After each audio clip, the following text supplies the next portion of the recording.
Hello friends, स्वागत है हमारे यूट्यूब चैनल में। आज हम बताने वाले हैं कि खुशखबरी पुराने नियम से ही होगी ज़मीन की रजिस्ट्री 2 अक्टूबर तक।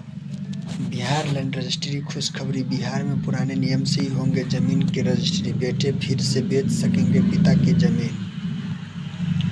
बिहार लैंड रजिस्ट्री, बिहार में ज़मीन बिक्री के नियम में दिन प्रतिदिन बदल रहे हैं। आपको बता दें कि सुप्रीम कोर्ट की तरफ से एक बार फैसला लिया गया है। इसके बाद अब बिहार में बेटे अपने पिता के नाम पर रजिस्ट्री ज़मीन को एक बार फिर से बेच सकेंगे।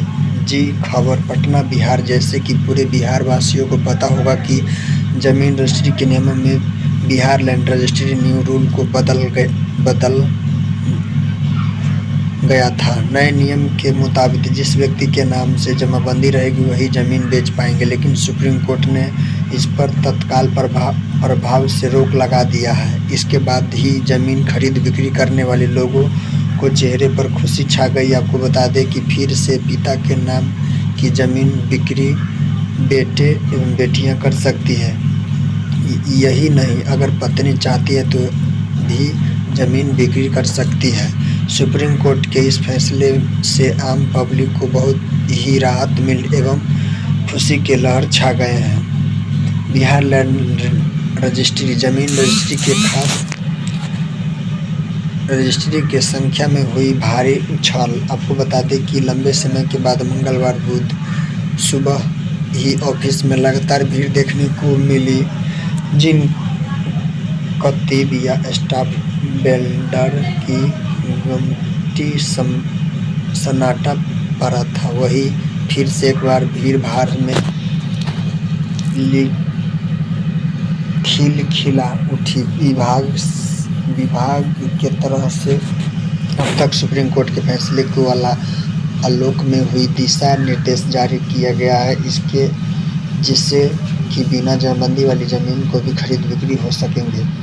वहीं ऑफिस के कर्मचारी और अधिकारी विभागीय निर्देश इंतजार कर रहे हैं कि उनका कहना है कि फिलहाल जिसके नाम से जमाबंदी है उन्हीं के द्वारा बिक्री करने पर रजिस्ट्री किया जा रहा है। सुप्रीम कोर्ट से हाई कोर्ट का सरकार के फैसले पर लगी रोक के बाद लोगों की इंक्वायरी करने लगातार पहुंच रहे हैं। सभी विभागीय गाइडलाइन आने का भी इंतजार कर रहे हैं। सुप्रीम कोर्ट का यह फैसला। आपको बता दें कि सुप्रीम कोर्ट ने पटना हाई कोर्ट के उस आदेश पर तत्काल रोक लगा दिया है जिसमें यह कहना था कि ज़मीन की रजिस्ट्री के लिए जमाबंदी होना अति आवश्यक है। जब से कोर्ट के नए आदेश जारी हुए हैं तब से संपत्ति की रजिस्ट्री में लगातार कमी देखी जा रही थी, जिससे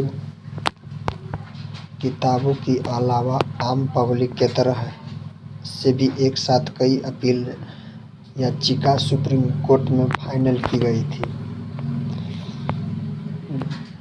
ज़मीन रजिस्ट्री में होने वाले फर्जीवाड़ा को रोकने के लिए राज्य सरकार की तरफ से पहली बार 10 अक्टूबर 2019 के नए नियम को लागू किए गए थे। अब तक इसके खिलाफ कई याचिका कोर्ट में दायर की गई थी। आपको बता दें कि कोर्ट की तरफ से 15 दिन के भीतर 25 अक्टूबर को सरकार का फैसले पर रोक लगा दिया गया। अब तब से चल रहा मामले की सुनवाई के बाद 9 फरवरी 2024 को सरकार के फैसले को सही करा देते हुए लागू करने का आदेश भी दे दिया। इसके बाद सरकार तरफ से 22 फरवरी पत्रिका जारी करते हुए लागू किया है। अब जो सुप्रीम कोर्ट की आदेश है